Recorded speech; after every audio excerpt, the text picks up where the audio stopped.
I will say, Arsenal have come into this game to end the half, and we are defensively all over the place here as, oh my word.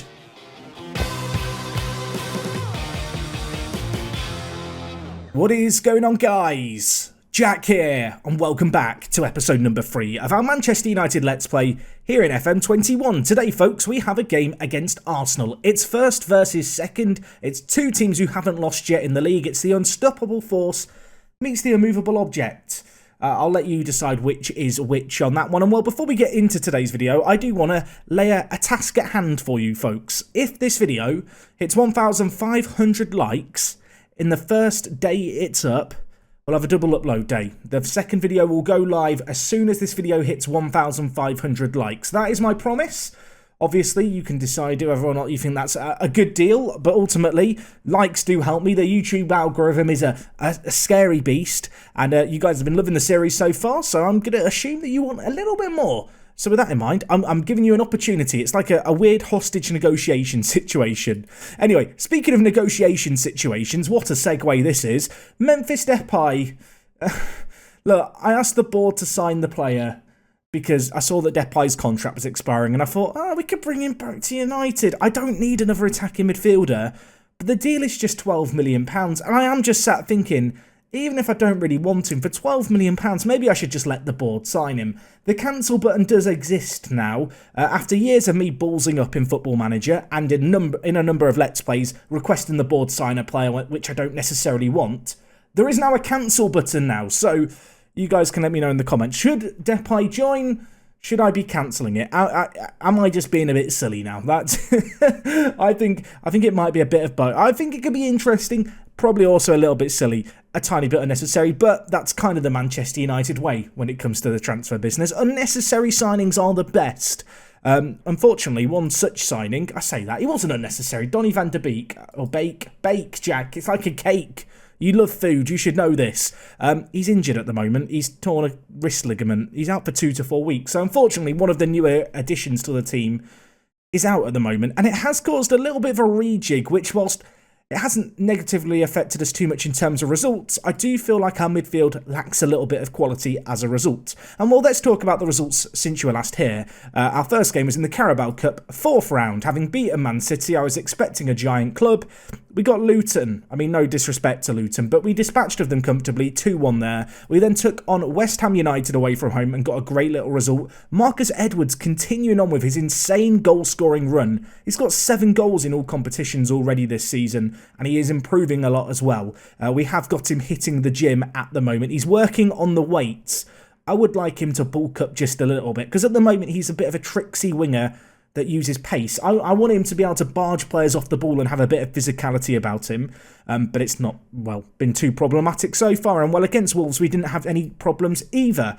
You will notice a new sexy camera angle I'm using for the highlights and for the in-match stuff starting this episode. A new TV camera that has like an auto zoom. And well, you can enjoy this Wolves game in all its glory. They took the lead in the game, slightly less than ideal from the set piece, but Marcus Rashford got us a goal before half-time.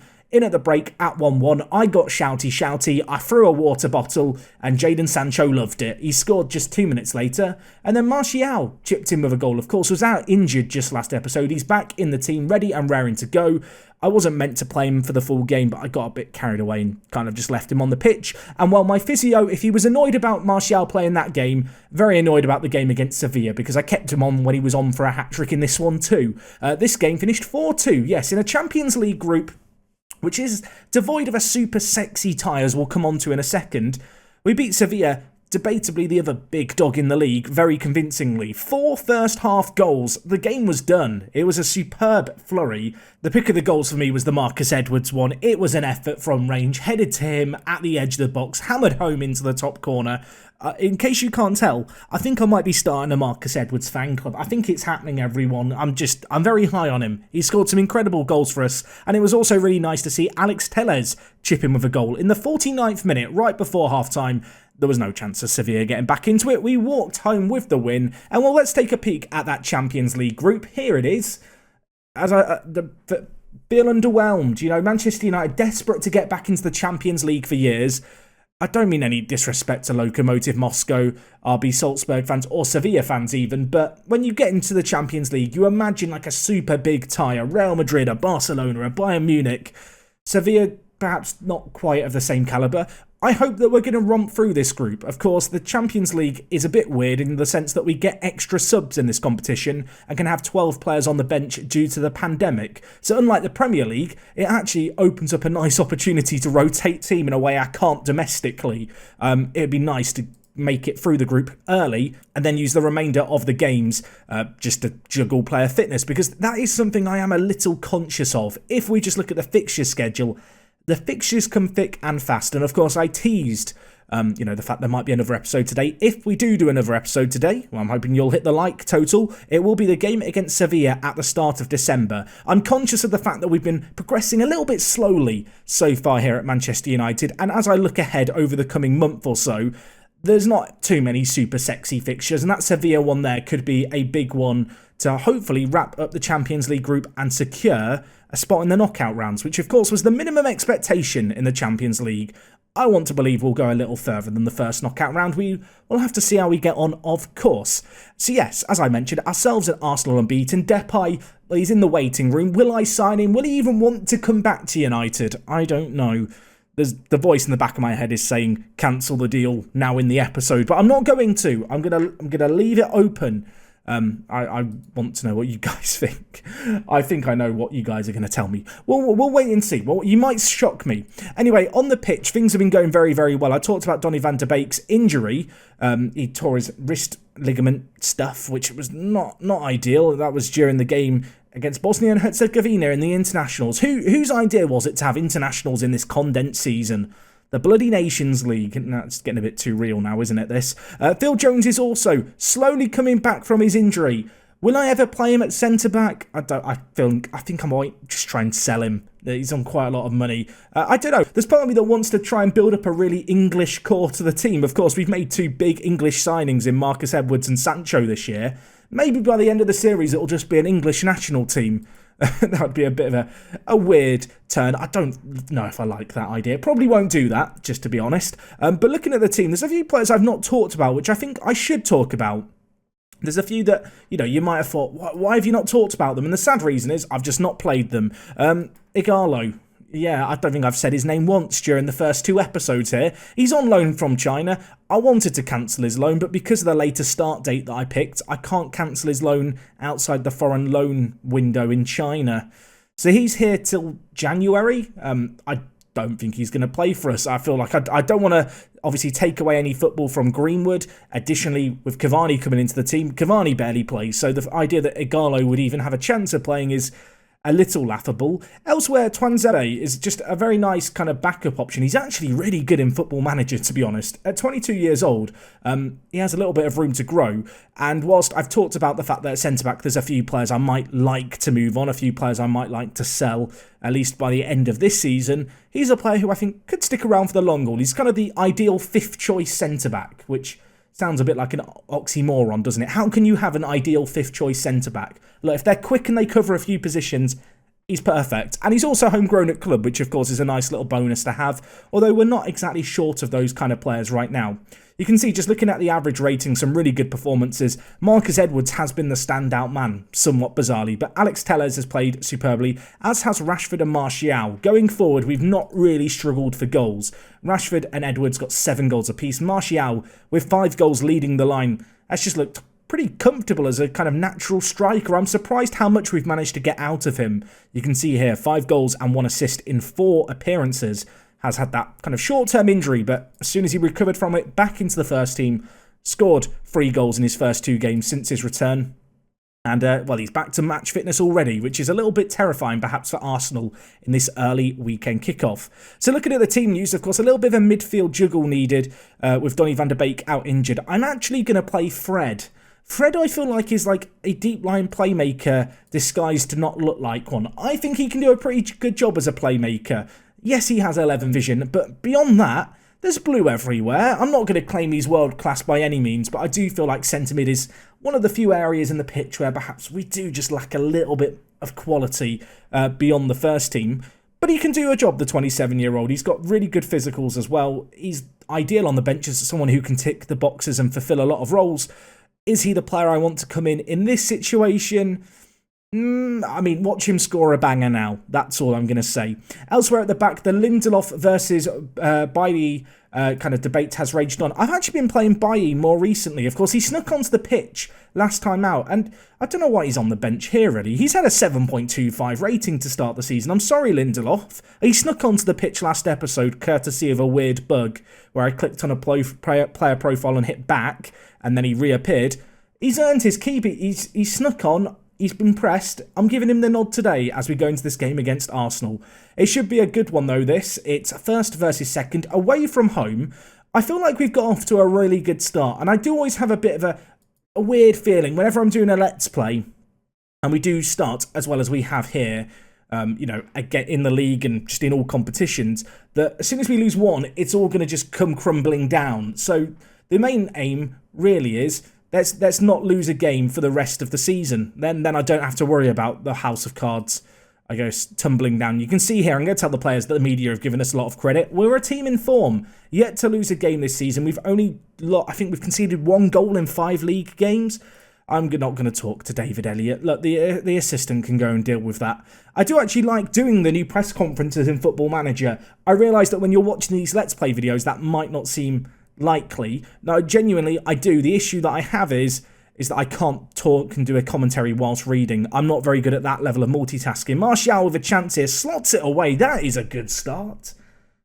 I mean, he's just a natural-born goal scorer. Also, this is the new camera angle. I would love some feedback. I feel like the ball this year in Football Manager is perhaps a little difficult to see on some resolutions. I do think it's a lot better from this view, and I like the way the camera zooms in. It feels just better. I can't really describe it. We have still got the direct to camera as well, so we do get the old camera view as well. But I don't know, there's something quite nice, I feel like, about the TV view being a little lower to the ground, a bit of a wider field of view. I feel like I'm there. You may also notice I've got a 3D kit pack installed now, so we actually have fully modelled 3D kits for all the Premier League teams, which makes a big difference as well. Anyway, I mean, not that it impacts performance, but we're doing quite well in it, considering it's the first game I've played with these new 3D kits. Arsenal, however, working the ball down the line. Obviously, we pride ourselves on our defensive record. 1 goal conceded in 5 league games. Did concede 2 against Sevilla during the week, so got to be, wary of that. We're not an impenetrable defence, but we have looked good, and while we look good here, what a move. Can Rashford finish it? That is incredible football. Can we just discuss that? Can we just discuss that goal? That did not happen in last year's Football Manager Match Engine. The passing, the moving, the way that Rashford just appeared there, that is something I've never seen in a Football Manager before. Oh, it's superb. I mean, could the defender maybe have tracked the run? Perhaps. Goal number 8 for Marcus Rashford, though. He is running rampant, towards defences this season, although Willian, set piece, do not score like this. It was not far wide, just the wrong side of the post, the Willian free kick. It was bending in to that far corner. You can see, looking at the XG here, we are comfortably ahead. We've had some really good opportunities, and we've converted them. Starting the game hot, which is something that we've made a quite good habit of this year. We've been in a few good habits. Habits of scoring early goals, and habits of winning. Let's keep them going, shall we? I will say, the game has kind of fizzled out. After all those initial opportunities, there's not been many since, although we do have one more highlight before half-time. Wan-Bissaka very generously giving the ball back to Arsenal as Lacazette brings it forward here. No one really in support, needs to hold it up. Does so well. Now with Thomas Partey. Goes to Xhaka. That is a bit of a defensive midfield duo, isn't it? Partey and Xhaka. They've not been able to contain us so far in this game. Although Arsenal still in possession of the ball here. Bella into Willian. Partey. They're just having their own little party in the middle. Give us back the ball, please. You're not going to even make an attempt to play... Okay, they have made an attempt to play it forward. Willian's through. Hits the woodwork. Wan-Bissaka hooks his foot around it. Gets it out for a corner. Not a throw-in. Not an ideal clearance.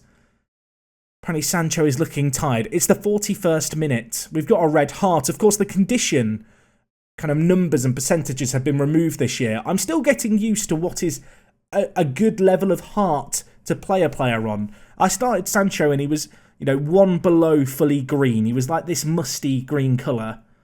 Apparently he's already dead. That's not ideal. Well, maybe we'll make the change at the break. Marcus Edwards, I mean, he's scored 7 goals so far this season. It's not a bad player to have on the bench. I think he's proven his worth, although the assistant curiously wants to bring on Mason Greenwood.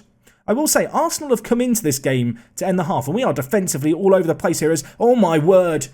I mean, Lacazette has tried to chip De Gea there, and I've just got a big smile on my face because this is what FM21's all about. That was insane.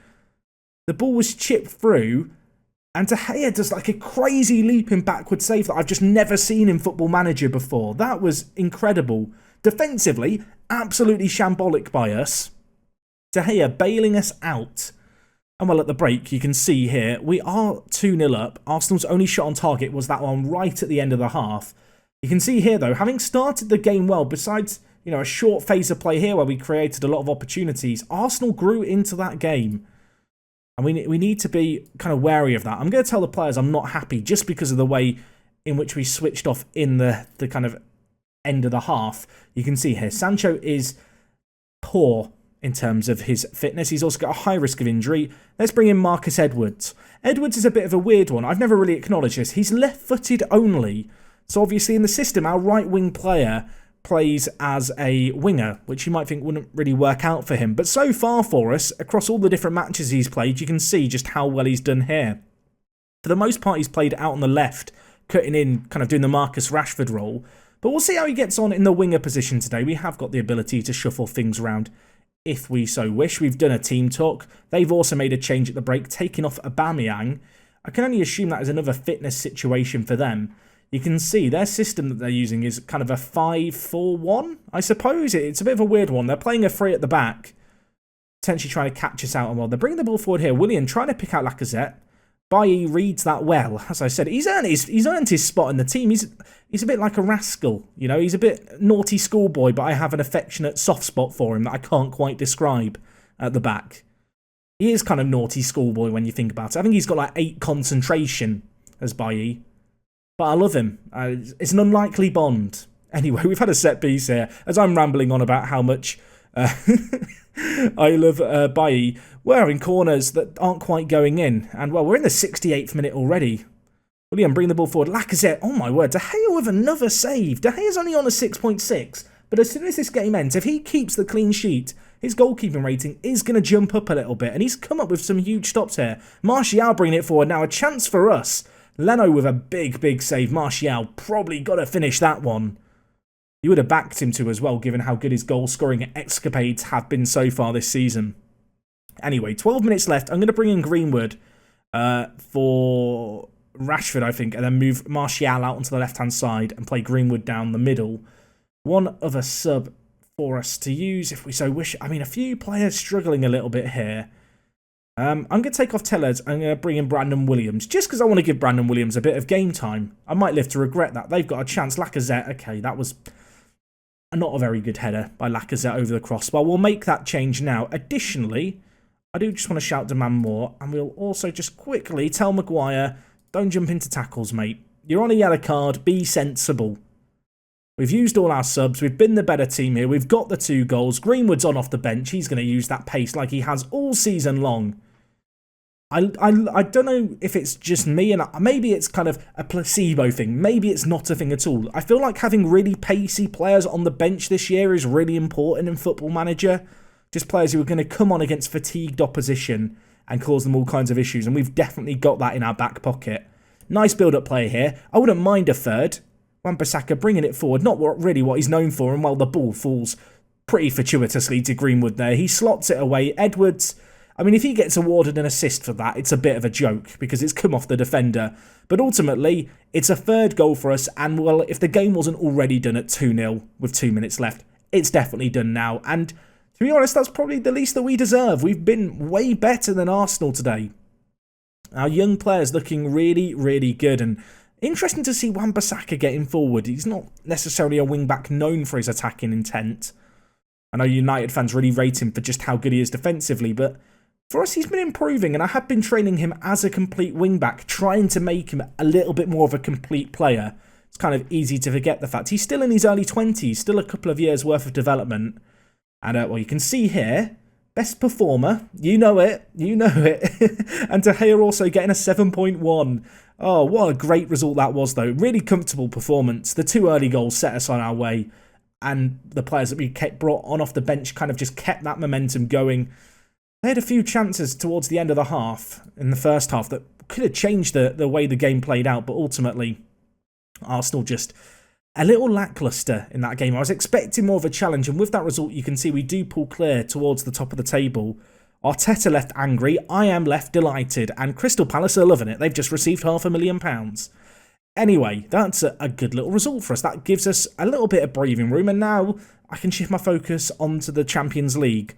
As I talked about before, our upcoming run of fixtures is a little easier, so for next episode, be it later on today or indeed tomorrow, we'll be taking on Sevilla, which I hope you guys are ready for. It should be a really good one. We've got plenty of winnable games between then and now. Knowing my luck, I'm going to come back and we're going to have been spanked in a couple of these, and we're not going to be as comfortable as I feel right now. But so far, so good. I feel like the signings that we've made have had an impact. We look pretty good with the 4-2-3-1. We are scoring goals. We are looking very good defensively. And I kind of just feel like if we can do more of the same, this could be a really, really successful season, which would catch me perhaps even a little off guard. But anyway, folks, that's going to wrap up everything from me today. I do hope you have been enjoying this series. I feel a little bit guilty that we're winning every game. I assure you there will come a point where the house of cards come tumbling down. Make sure you stick around to see it. And well, until next time, it is me, Jack. Thank you for your support on the series so far, and I'll see you guys later. I'm out.